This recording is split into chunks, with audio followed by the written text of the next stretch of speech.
These cuts are blood money. People will die. Black Lives Matter is killing Americans. Republicans want you to die quickly if you get sick. I could stand in the middle of Fifth Avenue and shoot somebody and I wouldn't lose any voters. This president has radicalized so many more people than ISIS ever did. Things are going swimmingly in Afghanistan. But we have to pass the bill so that you can find out what is in it. Well, hello there. It's Andrew, and I'm adjacent to Ken. We're back to hash out a topic we feel is relevant to learn a bit about. We, in general, hope to discuss subjects here in a way where we're learning from the data we have and then, discern the material as critically as we're able. And today we're talking about the election for the majority speaker of the House of Representatives, aka the Speaker of the House or the House Speaker, known by multiple names similar to Bruno Mars or Whoopi Goldberg, just not as cool. Can you share with us Whoopi Goldberg's real name? Karen Elaine Johnson. Karen. She had to change it. Yeah. The process to elect the Speaker of the House just happened a few weeks ago. And while it's usually a pretty boring process, no one really cares about it most of the time, unless you're a politics nerd. Something like actually, something really weird happened this time around. But seriously, though, I honestly can't remember the last time, or if I ever acknowledged the process to elect a House Speaker. I know I haven't. It's benign and boring, and usually it's a foregone conclusion. But this time around, somebody farted in Kevin McCarthy's cornflakes. And the people desecrating Kevin's choice of breakfast cereal? The Freedom Caucus. Did you know, prior to this, what a congressional caucus is? A group of like-minded people trying to push something forward? Yes. It's basically like a club. A club. Caucus. Yeah. No, I've never had to say it, so I did feel uncomfortable. But yeah, I felt like it was some kind of a chunk of people. But there's no restrictions around it. There's no requirements. It's just people who decide to form a caucus. They're a clique. It's like I didn't high know school. that. Wow. Yeah. So let's set the stage a little bit. U.S. Congress, which is made up of the House of Representatives and the Senate. The House of Representatives has 435 members. The members represent districts from all across America. The districts are determined by total population. There's a whole conversation about drawing up districts, gerrymandering, etc. We're not really going to get into that here. Yet, right? But basically, once these 435 Congress people are elected, they make up the House of Representatives. Mostly Democrats and Republicans, usually. But interestingly enough, in this past Congress, there were 3 independents in the Senate. And out of the 435 members, not one single independent in the House. That's pretty nuts. It is weird. That very much so solidifies the fact that we're in a full-on two-party system that not even one independent candidate could get through out of 435 people. It does say something about our population right now. Yeah, that's pretty bonkers. There's no room these days for anyone in the middle. Where are we going to go then? Right here in this basement. Nice. So anyways, all of the 435 seats in the House of Representatives are up for re-election every 2 years. So that's different from the Senate, which is a continuous body. In the House, everything about the House resets every 2 years. So new members, new leadership, new rules, everything. And the very first thing that they have to do to begin a new congressional session is vote for the majority party Speaker of the House. That's the first thing. Can't do anything else until that person is elected. And just to pause on that, taking it into anyone's real life, imagine if your place of work went through that, like getting a new boss, which is a normal thing, or a company buys out another company, but everything about what you do completely resets. What's that movie where everybody gets one day where all the laws don't apply? And The Purge. The Purge. I did not see it, but it sounds... Basically, it's like The Purge every 2 years. It would be stressful, though, just to once you get the hang of your job, you're figuring out how to navigate it all over again from the beginning. Sure. But I feel like in the House of Representatives, there's a strong block of people that have been getting elected over and over. Look at Nancy Pelosi. She's been in there for centuries. Right. And I imagine most of the rules remain intact every time they go through this. Well, I guess we'll see. So this establishes the reporting structure. The Speaker is essentially the head of the House of Representatives. And we got this from Great Britain's Parliament. Like everything else that we got from our government. I feel like that's where we're going to begin every time we talk about our politics.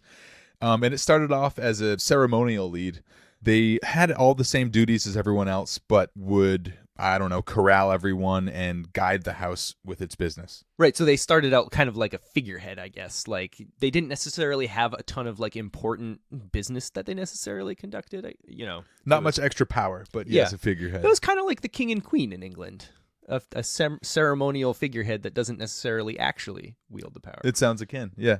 And even though, so the Speaker of the House has always been a member of Congress, but they actually don't have to be. The Constitution requires that the House Speaker be nominated by someone in Congress, and then they have to be voted in by a majority of the members of the House of Representatives.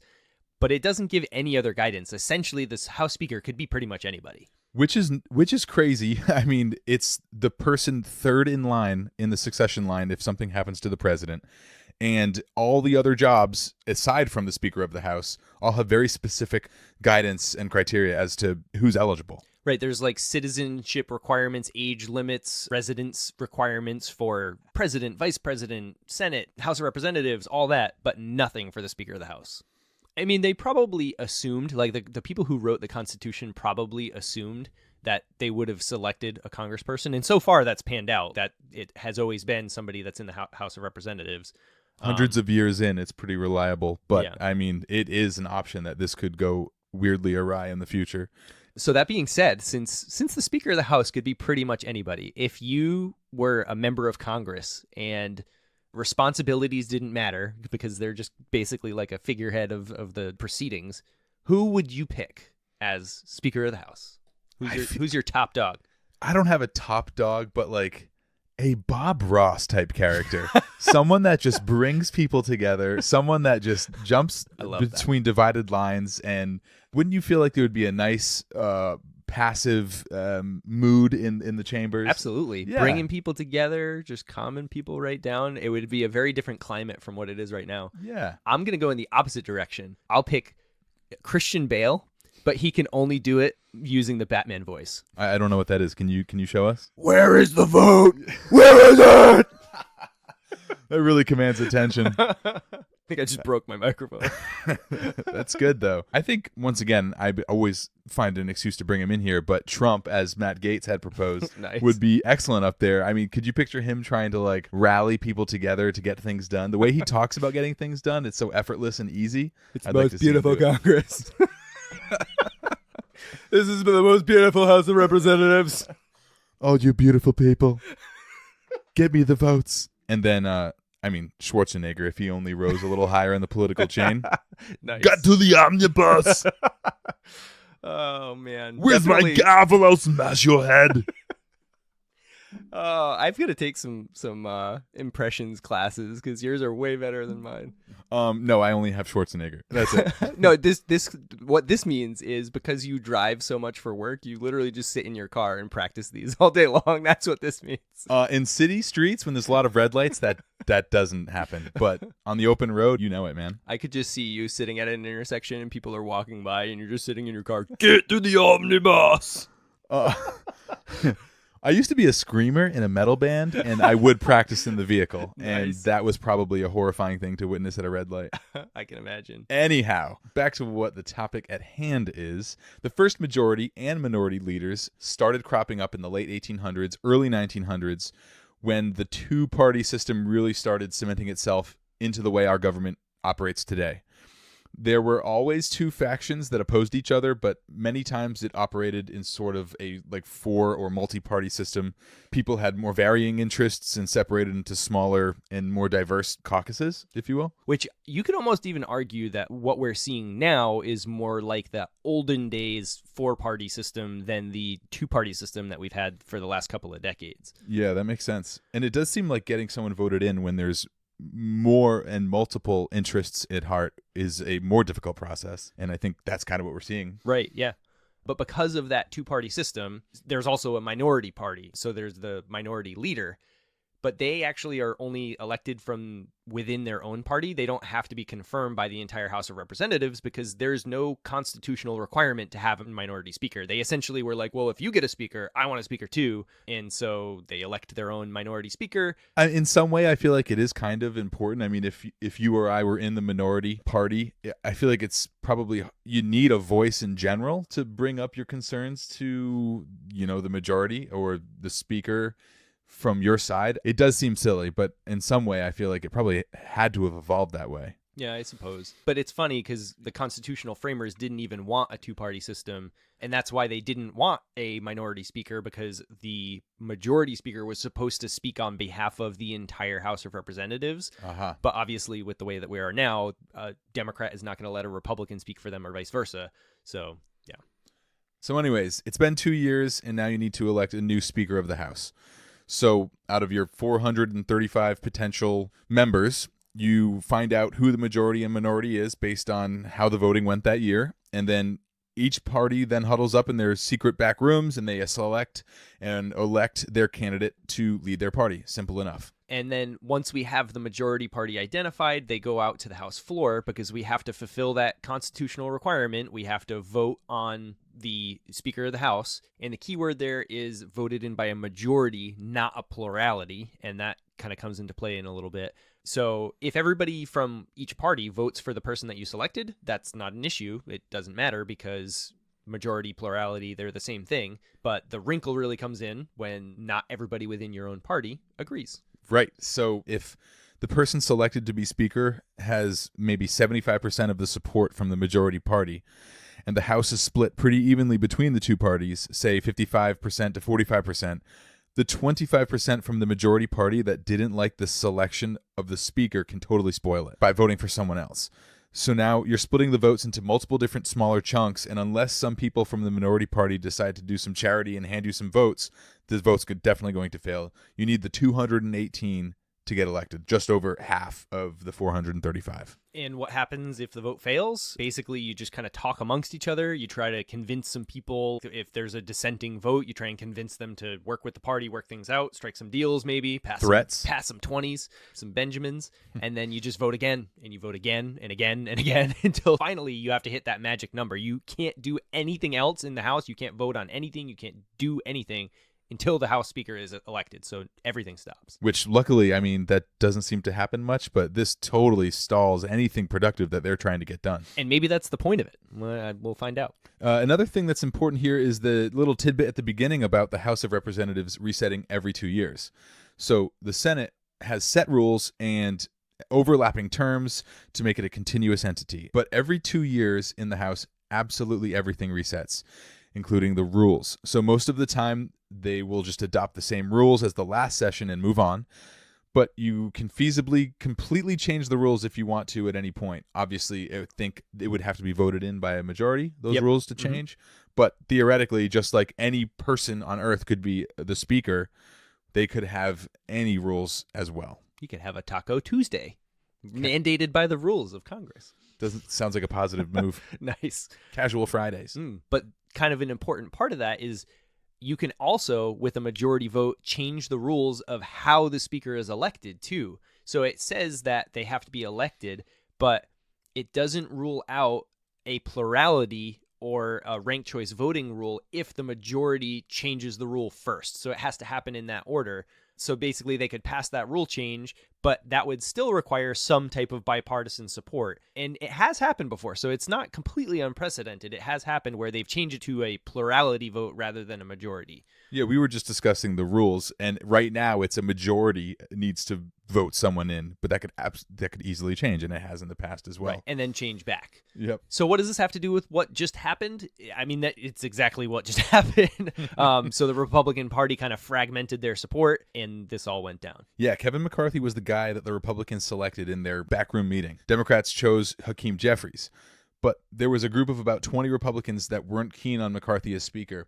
They had a bunch of reasons. They said he was too moderate, he voted with Democrats too frequently, supported oversized spending bills, and more. These 20 Republicans, they weren't enough to stop McCarthy to be nominated by the party, but it was enough to stop the Republicans from being the majority in the House. And so basically they went out to vote, and the 20 dissenting Republicans, they submitted their dissenting votes for other members of the House. They voted for Andy Biggs, Byron Donalds, Jim Jordan, Kevin Kern.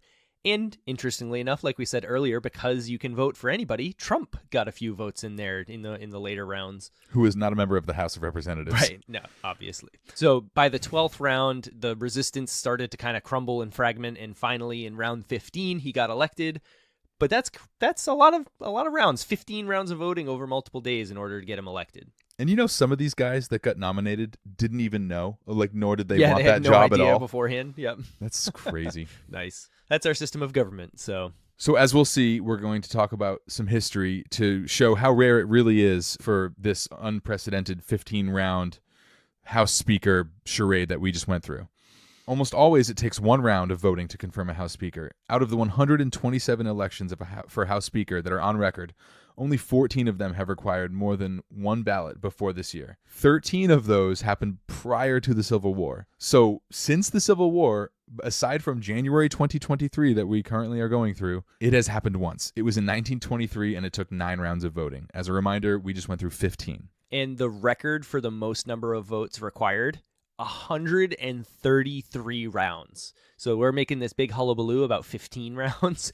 133 rounds. It took about 2 months for them to elect a speaker. That is wild. 133. That is approximately the number of times that my kids ask me if we're almost there yet on a 10-minute car drive.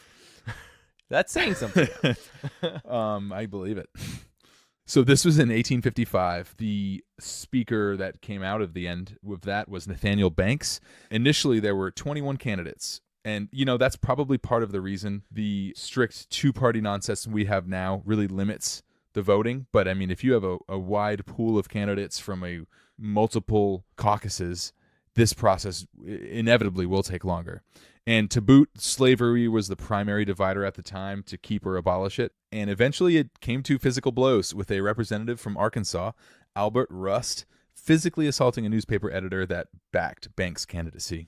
Yeah, and so it's funny that, like, when we talk about the House of Representatives and we had that one guy who said it was like the most violent act ever occurred, right? You know, and he was talking about taking attendance from the last episode. No, we actually had people that were punching each other over an election for the Speaker of the House. Actually, in this case, they did have to use the rule change where they changed it from a majority to plurality because they had been doing this for so long. So I'm pretty sure they just ended up getting fed up. They changed the rule to plurality, and then Nathaniel Banks wins 103 votes to 100. Which, that's crazy. Like, we couldn't figure this out, so we have to change the rules. Right. But, I mean, you know, I guess when you're 2 months into it, you got to do something. Yep. So, like, the other votes and the other stories weren't quite as interesting. It was kind of the same story where it was, like, splits over support or opposition to slavery. And mostly it was because there was multiple parties, multiple candidates, and they resolved them pretty quickly. So the most notable story was definitely the one where a guy was cold clocking a newspaper editor. After 133 rounds. Yeah, understandably. So, all right, why does this matter? Infighting amongst a political party is not anything new. We have it on both sides. We hear it daily. So the real kicker here is twofold. First, that it was something that hadn't happened in over 100 years. That is pretty rare. More importantly, the other reason why it was so high profile was the nature of why it happened in the first place. A debate over the core of what the Republican Party stands for and how it plans to operate is currently taking place. You know, it's, will they play nice with the Democrats, be more centrist, or are they going to play spoiler and be a hard right house? And I think that's what they're struggling with currently. Yeah, and also we're dealing with social media, and we have political climates where the news just kind of ramps things up. So every little thing that happens gets put on the front page. But the other question, too, is kind of what are the intentions of the 20 House representatives that were opposing Speaker McCarthy? Why were they doing it? Were they actually trying to steer the party in a particular direction, or was it more self-serving so that they were just trying to get like cushy appointments on different committees? Were they trying to kind of get in the news and be in the media cycle for self-promotion? You know, I know there were a couple of people out there that were saying that they're just doing this because they're like gearing up for a Senate run. And who knows, maybe it's a little bit of both. I mean, I feel like there isn't any politician out there that's not gearing up for their next election, is trying to self-promote. So right. All of that is believable. Yeah. I mean, if they were all voting for the same alternate candidate, it would feel more Right. real that they were trying to push them in another direction. it did seem like chaos out there. Yeah, and so many people just kind of came to them and were like, what's your end game? And there were slightly differing answers that were happening there. So there were actually some things that came out of this. So Kevin McCarthy basically had to make some concessions or some agreements in order to kind of buy the votes of these 20 people that were dissenting. And some of those concessions were, so one of them was a single lawmaker can launch the process of ousting the speaker, also known as a motion to vacate. So before, you actually needed a majority of one of the two parties in order to start this process. Now it can just be one individual lawmaker, and they can call for it and say, let's start this vote. And if that majority then passes, then that speaker is no longer Speaker of the House. What do you think of that one? It seems like it just makes the process of ousting a speaker slightly easier, or at least launching the idea of it. I mean, after that single lawmaker proposes that, a majority still has to vote on it to make it happen. But it just seems like the barrier of entry to open that conversation has become easier. It's so low. Like, just the fact that it's one individual person, and it can be from either party. So now that opens it up for the Democrats to do it as well. Initially, the limit had been proposed at 5 individuals, and I feel like that one is a little bit more respectable because at least you have to have like some degree of consensus. Right. But yeah, no, one person can start this process, and then when that process is over, if they vote and it's denied, they can then kick it off again. Who's to stop someone just raising their hand at any time to do this? You know, it actually almost makes it feel like a filibuster in the House of Representatives. If there's activity that's going on that you don't want to happen, you can kick this process into gear over and over and over again. With your single voice. Yeah. Huh, I didn't really think about that before, but that's interesting. And you're a big filibuster guy, so Hey. you should love this. I actually don't feel very good about it. This one feels pretty self-serving. Who knows? We don't know how it's going to be used, but we'll see. We'll see. I don't feel too great about it. It though. seems like it'll make a lot of hay. Like, it'll be good for news stories. Like, we'll be talking about it, but it doesn't seem like the actual ousting of the speaker gets any more realistic because you still need a majority to do it. Yeah. But either way, another concession would be requiring a separate vote for hiking the debt limit. This sounds great. Prior, you could put a debt limit issue right into any other spending bill. Now they have to focus and think about it separately and directly as its own issue. And that's a whole different discussion, too. We could probably do another episode on the debt limit because people have very varying views on that. Another kind of concession that was made was chairs of committees or attendance to committee, like members of committees. Basically, the Freedom Caucus was saying we want more representation on the different committees. And they also required that they create a subcommittee on the weaponization of the federal government, basically looking into the actions of the FBI and the IRS and seeing... This one also seems like a little partisan as well. It's like a peacocking one.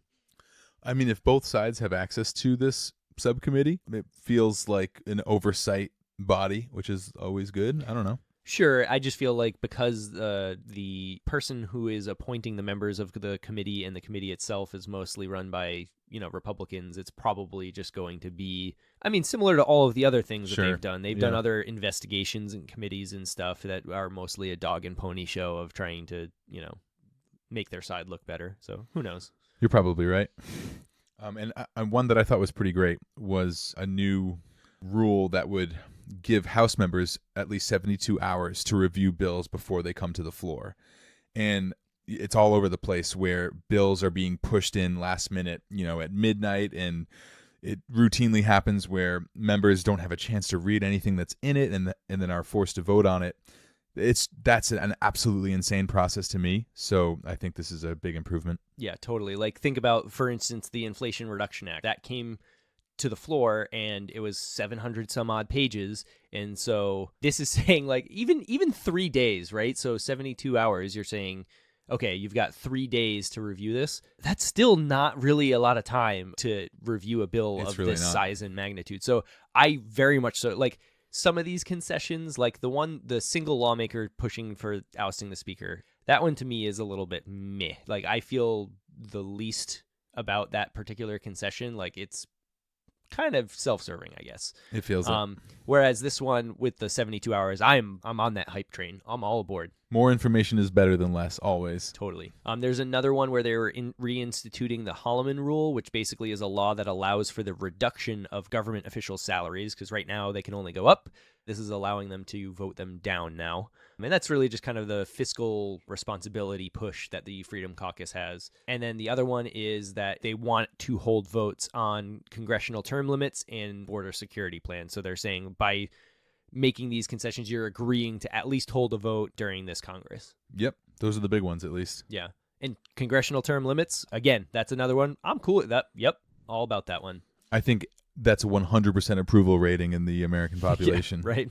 Absolutely. So what is your pure, uncut, unadulterated opinion on what's going down? Like, what is your gut feeling on this? I don't have a huge opinion. I think it's interesting to know about. I think it's a good part of the process that there can be room for differing opinions within each of the parties, because just two stale juggernaut parties sticking to their themes the whole time is not helpful or beneficial in this country. So, there was a little grinding along the way. I can't tell if it was to the benefit or any other potential end that the dissenting Republicans had in mind. I don't know. It doesn't seem like it's obvious. But the concessions that were made by McCarthy throughout this process seem to overall largely benefit us as the American people. Yeah, I think the thing that's left up to like opinion or interpretation is like the intentions. And you'll never get a straight answer on that. That's purely an opinion piece of why did they do what they did?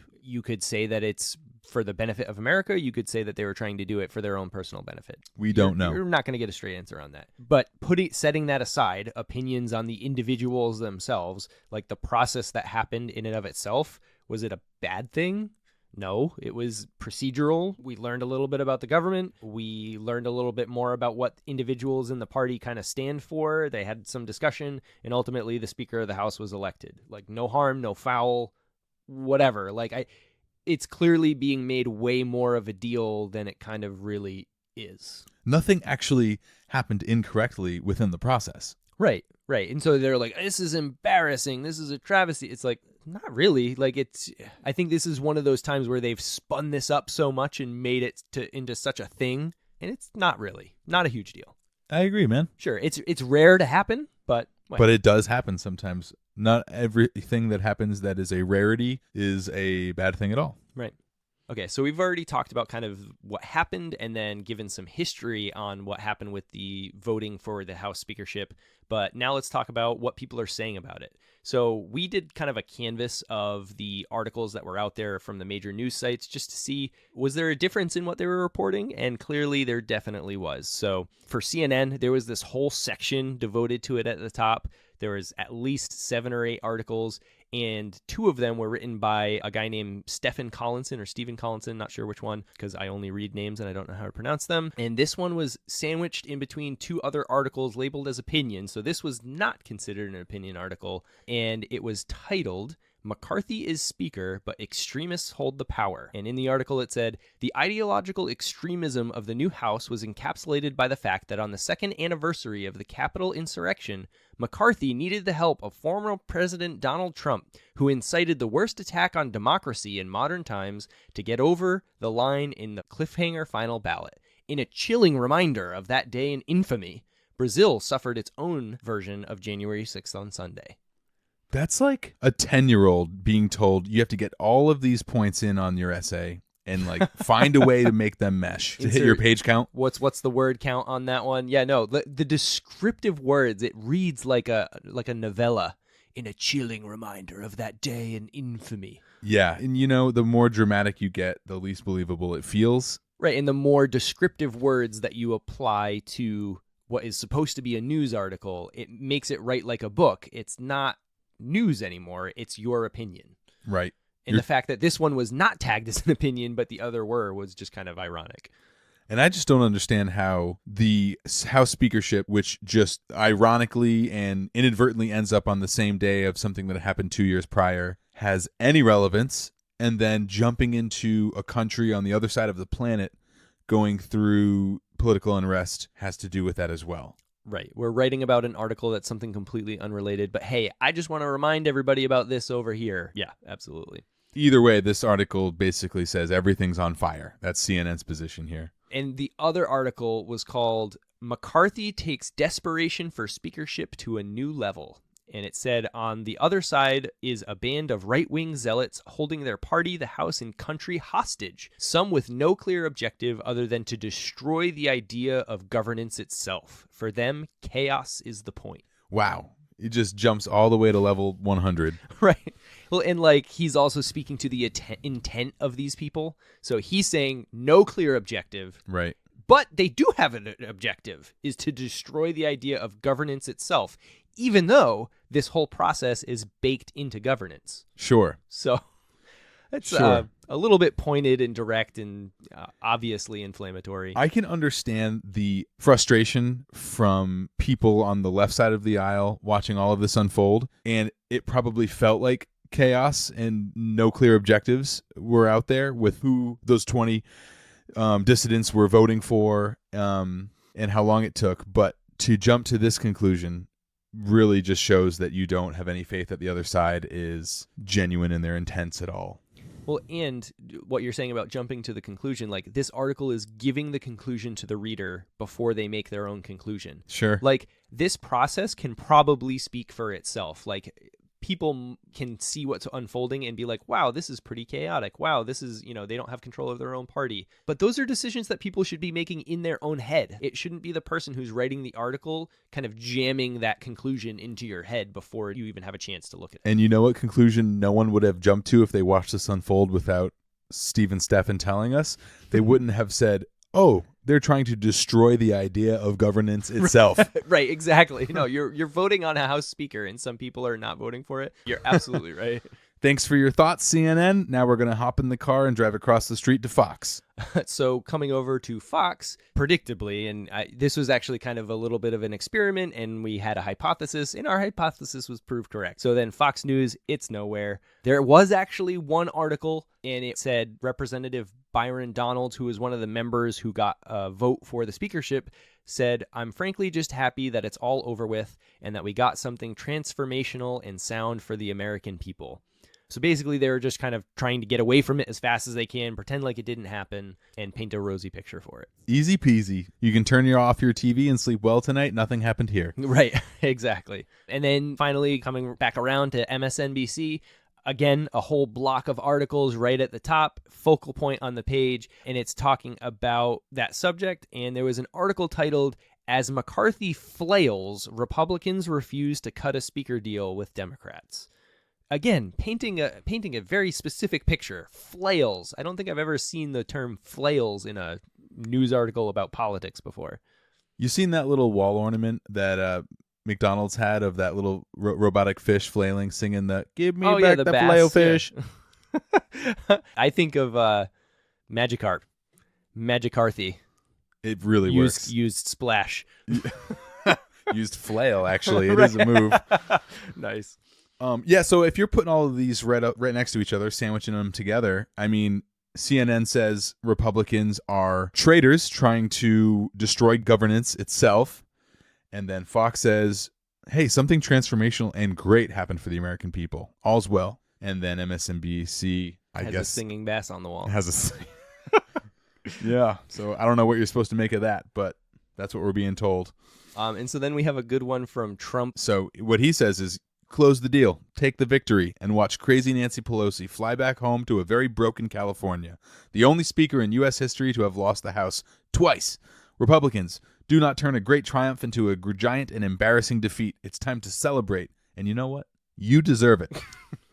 I'm a little disappointed that whole thing wasn't in your Trump impression. So many things to break down in there. Like the fact that he always has, like his nicknames are something the best. Else, you know? The best. Crazy Nancy Pelosi. They get stuck in your head. They last a long time. It is true. Like I think his Lion Ted thing was the thing that really tanked Ted Cruz's presidential run. You might be right. So he's got a lot of those nicknames that are sticking out there. And his way of looking at something that is probably for most people a victory, but he would call it a defeat. He said I have no affinity for Nancy Pelosi, but he said she lost the House twice. she got voted in twice. You know, most Right, people right, don't true. get vote. She actually did like 2 8-year stints 2 separate times. But he looks at that as losing twice. And my favorite part is that it was all in caps. Like, anytime I read anything all in caps, I can only picture them just like screaming it. Well, I'm reading from his social media website, Truth. Yes, So this is his Truth, and I guess he writes in all caps. All the time? I think he does a lot. Okay. I've heard that before, that a lot of the things he writes are just huge and important. So maybe you just ignore all of the things that are not in all caps because it must not be important. There it is. Yep. Another funny little quote, not a huge deal, but, you know, some Republicans who are trying to save face, you know, want to downplay whatever this event was trying to get the speakership successfully run, was Representative Mike Gallagher, a Wisconsin Republican, who commented on the issue saying, sure, it looks messy, but democracy is messy by design. So that just seems like a quick nod saying, you know, whatever happened was expected and, you know, it's no big deal and let's move on. And in some way, he's right. Like this shouldn't be Right. this shouldn't be a huge deal. And democracy is messy and you got to work through the kinks. And a lot of the times good things come out of it. But to completely downplay it as no big deal when there's clearly an issue going on in the Republican Party in general, obviously anyone would on that side of the aisle have he's to just try kinda to glossing over it. Yeah, Yeah. absolutely. And I don't even know if messy is the right word for it because it's a pretty orderly process. Like you call out votes, people vote. So like I don't know if messy is the word that I would use to describe it. I think the messy part was the dissenters making it look dramatic. Yeah, true. So it's more like dramatic as opposed to messy. Yeah. Yep. But that quote is funny because you read the Donald Trump quote and then you read that one and it looks like it's sweet poetry compared to, sure, it looks messy, but democracy is messy by design. Who's this guy's writer? In lowercase also. Yeah, right, exactly. Right. Proper punctuation included. As opposed to close the deal, take the victory. Crazy Nancy. So then we've got one from Noah Rothman from MSNBC. His article was titled, What Kevin McCarthy's Tedious Speaker Fight Says About GOP Authoritarianism. And one thing that I actually have to say about this article, it was actually pretty centrist, which I was surprised by that. You know, in the title, it uses the word tedious, and I think that's a very good descriptive word for the process. It was a pretty tedious process. You have to vote over and over, even if you know you're not going to get the votes. So like as opposed to the descriptive words of flailing like we had earlier on, like tedious, yeah, no, I think that's a very fair descriptive way to say it. But then the thing that I kind of take issue with is the fact that it says it has the presumption of authoritarianism in the GOP party, right? It says what it has to say about GOP authoritarianism. It's basically saying there is GOP authoritarianism. What does it have to say about it? But then in the article itself, he even says like this, what they did does not go along the lines of authoritarianism because it's people voting against the main party. So it was just weird to me that he's like, I've got to say authoritarianism, but then I'm actually in the article going to walk it back and say it wasn't authoritarianism, which was just kind of weird. He was doing it for the MSNBC readers Right. to get them hooked in. Right. But then, you know, they got in there and they were catfished. They got inside and they were like, hold up. I didn't sign up for this. A good catfishing, though. He had something Right. level-headed to say in the end. We've been talking about a whole lot of fish between Magikarps and bass flailing and It is a theme catfish. All right. So then we had another one from Scott Dworkin. He is a regular contributor for MSNBC. He's a journalist, and he tweeted that Kevin McCarthy literally just won, and he's already the worst speaker of our generation. And Wow. this gets said about every single speaker. They said it about Pelosi. They said it about Paul Ryan. It just goes on and on. They've said it about everybody. But I am going to say full stop and no, that is definitely not the case. There is no competition whatsoever. I am going to submit my bid for the worst speaker, if not of our generation, of all time. Dennis Hastert from the early 2000s. To me, unequivocally, worst ever. So this guy was charged and convicted of banking fraud for withdrawing money in installments to avoid reporting that money to the government. Sounds like not really a big deal, right? Seems pretty run-of-the-mill, Ken. Yeah, I mean, seems like something that anybody would do. Like, I would not be surprised to hear this of anybody in Congress. But hold on a second. Why was he withdrawing the money and wanted it to be so quiet? Oh, wait. It was hush money for sexual misconduct, for sexually assaulting multiple young boys, which he admitted to in court and then went to prison for. So I don't care what this dude did as the Speaker of the House. I don't care if he was like super partisan or if he was great, like whatever direction, throw it all out. He, on that one thing, he molested young boys and went to prison for it. I don't think that Kevin McCarthy, having not taken a single action in the House of Representatives yet, is already worse than that dude. No, that dude definitely takes the title. You absolutely prove your point. There is no way that he even remotely could take a title similar to that. So sorry, Scott Dworkin, and let's just dispense with that. For all future House of Representatives speakers, let's just not say that again, because unless they did something worse than that title is going to be held for a very long time. Yeah, I think most people would agree with you on that. And so then it looks like we had a couple from Matt Gaetz. Here we go. He's a desperate guy whose vote share is dropping with every subsequent vote, and I'm ready to vote all night, all week, all month, and never for that person, Matt Gaetz.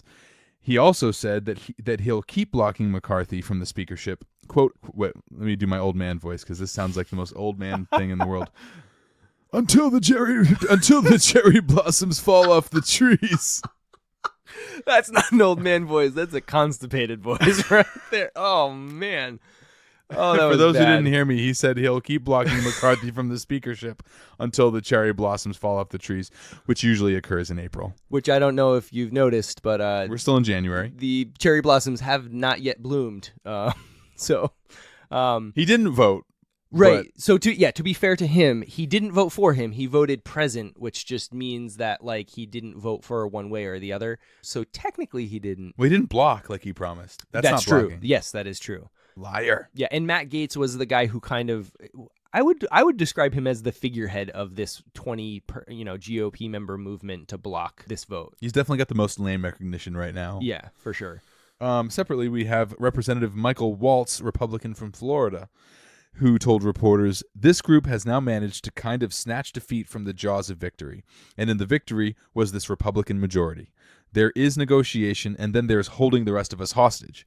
And 20 don't get to do that to 201. Why do we always have to jump to using the word hostage? It's a good word. It does bring out. It does paint a picture, but like holding us hostage, you were voting on a speakership for like 3 days. Right. Like, and not getting your way is not equivalent to being held hostage. Yeah, let's calm that down a little bit. But I feel like I do kind of understand the sentiment and his frustration, because when there is 200 plus people voting the same way and 20 are causing problems and seemingly not going towards a uniform and cohesive end, it felt like, I want to say filibustering, but it's not. Well, that's the thing. Like the aspect of this. So like he's saying holding us hostage. They're actually just following the process. Like this is all baked into the process of voting for the Speaker of the House. To me, similar to my view on the filibuster, like I'm not saying that I, support or condone any of these individuals or like that I support that I think that they were doing it for a right cause, whatever. But like just from a process and procedure perspective, I think having a dissenting vote is perfectly fine. Yeah. Like that's why the process is built that way. Right. So to say that you're holding us hostage is like discussion is happening. Have discussion, whatever. I don't know. Get your own party in order. And those concessions came out of it. So right, exactly. A positive end. All right, so now we have a quote here on audio from Lauren Boebert, who is one of the House of Representatives that was in the dissent, so one of the 20 that was voting against. Hold up. Have you heard her name audibly? I have not heard it audibly, but from a phonetic standpoint, it looks like Boebert. Well, how do you pronounce it? I have never read it, but I've only heard it spoken about as Bobart. Okay.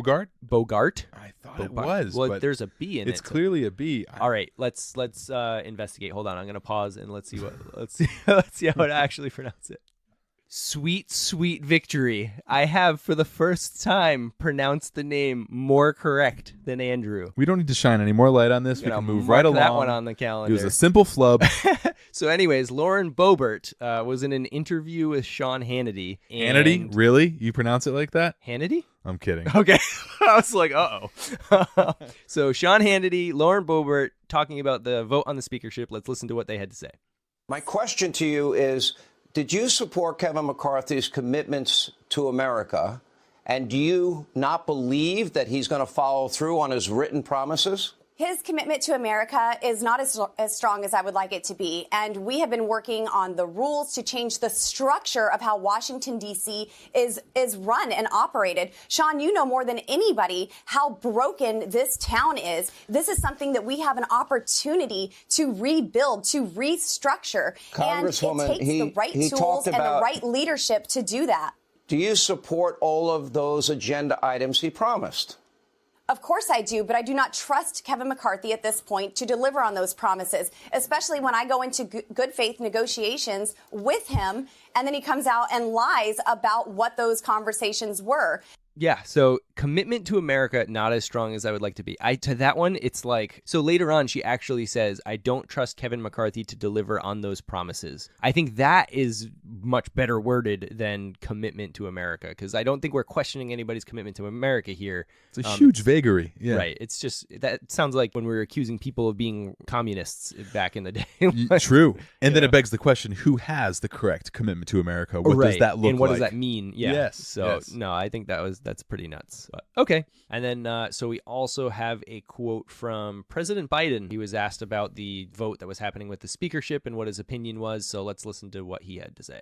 With regard to the fight over the speaker, excuse me, that's not my province.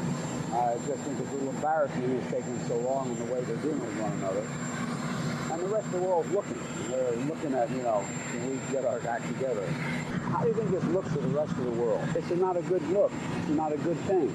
It's the United States of America, and I hope they get their act together. Well, I just think it's funny. I don't really have anything important or profound to say, but it's the process. Like you said earlier, this is the messy process of democracy grinding out, and concessions were made that hopefully improve what we have. I don't know. Yeah, and I mean, I guess if you're saying that it's embarrassing that your party isn't voting along party lines, like I guess that's what you're saying.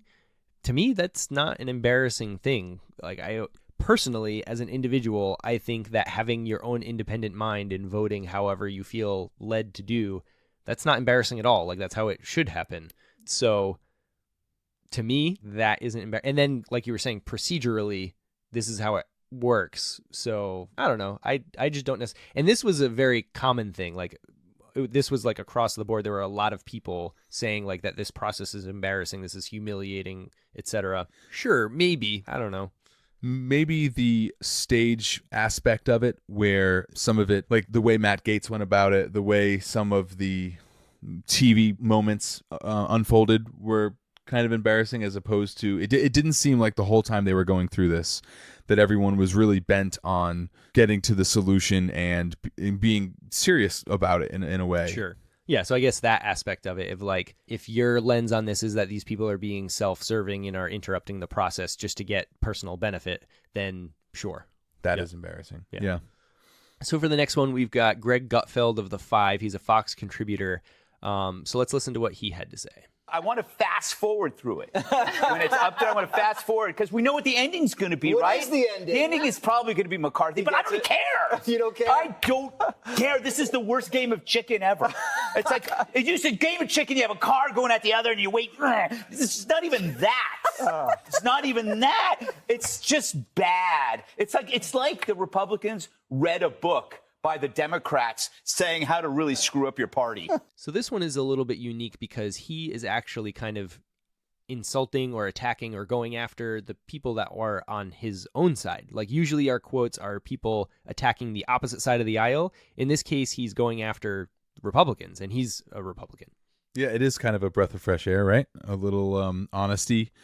But also, I don't know if I agree. I mean, he, at his core, is a member of the media more so than maybe a member of the right. And I think what he primarily would care about is action and ratings. And yeah, absolutely. And so this is a boring process, but we want boring processes to play out as they should. And if it takes a little bit long, that's okay. Right. But we're getting real results. So this is probably agonizing from members of the media's point of view, because there's just nothing happening that they can take and comment on. Yeah, I mean, at the same time, I feel like this actually is one of the things that isn't a super big deal that the media is making into a big deal. So I almost feel like it should be the opposite from his perspective, because it's like, hey, we've got another news cycle of, some guy covering the mouth of another GOP lawmaker in an awkward exchange. Like, so there was one guy who was like verbally accosting another congressperson, and somebody came up from behind him and was like pulling him away and like covered his mouth, and that turned into like this big hullabaloo again. And so like I feel like this is rife for the media to, like, the reason why we're even talking about this is because the media has made it a big deal. Yeah, and like you said earlier, normally this is a very undiscussed process that needs to happen every 2 years. We're used to it, and there's nothing interesting. But the contention on this one, and then that one physical fish hooking of a congressperson was rather interesting. Yeah, and so then he's talking about how it's like the Republicans read a book that the Democrats wrote on how to wreck your party. I don't necessarily know if I agree with that. Again, voting against your own party is not, in my perspective, as a separate, I'm an independent, so right, I'm not a card-carrying member of either party. To me, that's healthy. That's good. Being able to have dissent within your own party to be able to work it out. And I would say dissenters, or the minority within a party who have a differing point of view, would say this is them trying to fix the problems and that this kind of friction needs to happen. But someone who's in the majority of a party who wants to keep the things as they are would say, look, you're ruining our party, get in line. Right. And that dissent keeps ideas fresh, keeps ideas like different, and not difference like just for the sake of difference, but at least it's bringing some different perspective to the table so that you can work through it. Potential improvement. Yeah, like that's what our whole government system is based on, is the ability to dissent from the main party, and the fact that, I mean, at least we have two parties and it's not, one party rule, but... And a lot of the concessions that were hammered out through this process, like we said earlier, seem to be putting us in a better position. Right. So for the big kahuna, the quote of all quotes, the 20-pounder. really working in these fishing quotes. We like to label our most extreme or silliest or most annoying hot take that we can get and call it our Centrifugal Farce Award winner. And Ken, this week, what do we got? So this week we've got Brian Tyler Cohen. He's got a pretty influential podcast and he's pretty active on Twitter. He tweeted, "Republicans are economic terrorists coming for seniors. The media needs to report it as such." There it is. Do you want to guess which side of the aisle Brian Tyler Cohen comes from? He is left of center, I would imagine. Slightly left of center. What even is an economic terrorist?